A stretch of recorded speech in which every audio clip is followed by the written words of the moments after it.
Hi, Claire. Hi. Great to finally meet you. You too. Welcome to England and welcome to Air Arms. Oh, excited to be here. We're very happy to have you here. Wow, fantastic. I'm quite keen to just get started and go check out how the guns are made and just meet everyone. Sure, let's go. I'm Alan George, General Manager at Air Arms. We have Matt Dubber here today, over from South Africa, to look at the factory and see what we do. See how we produce the products, including the ins and outs and the machine and all. Great.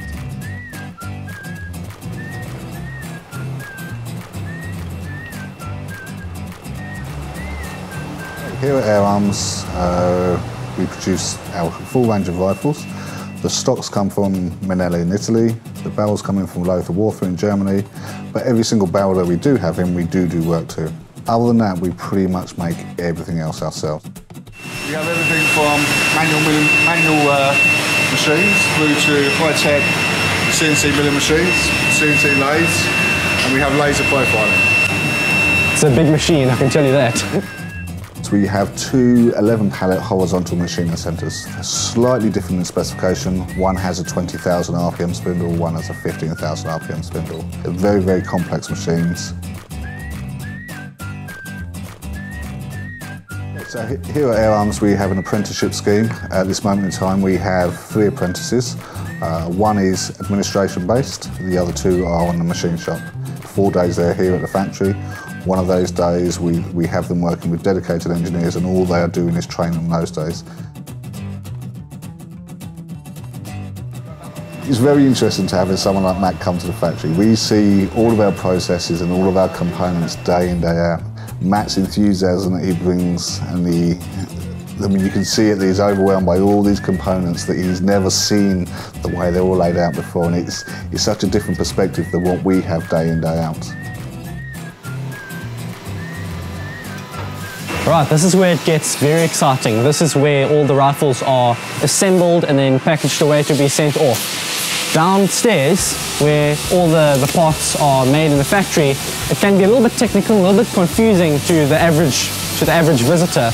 But I think once you get up here, you can very clearly see the finished product, and you can see everything gets put together, and it's very exciting because you get to see all the different varieties of rifles that this company produces.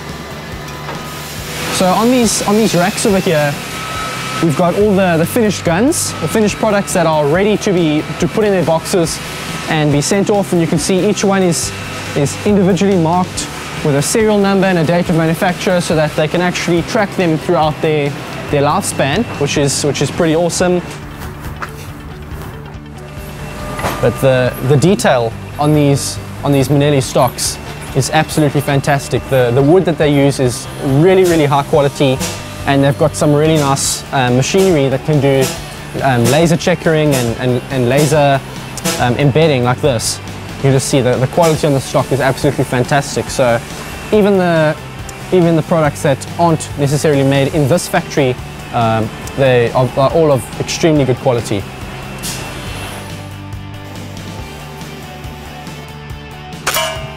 We were testing our target screen today. Perfect opportunity with Matt being here for him to give it a go as well.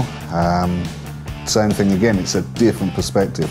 We have it in-house. We've been consulting with many Army cadet branches throughout the UK, but having a more dedicated shooter puts a different light on things altogether.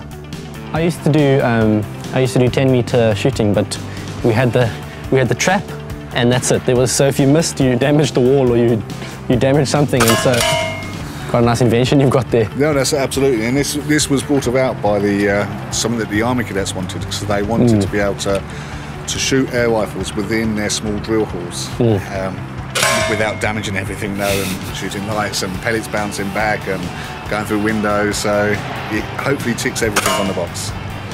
So there you go, the target trap has passed its test. As you can see, the pellets didn't even make a dent on this sheet of steel over here, and even if they did miss, this plastic is so thick that the pellets would literally do no more than bounce off. So test has been passed, and it's great to see that the products are tested so rigorously, so that obviously by the time they're sold they don't have any major issues or people having to return them. So just another day in the life of an Air Arms employee.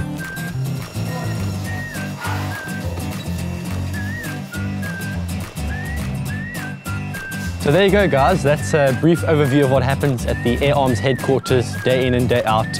I can honestly say I thoroughly enjoyed my time here. I'm extremely grateful to Air Arms for having me over, and all that's really left to do is to go back to South Africa and cross this off on my bucket list.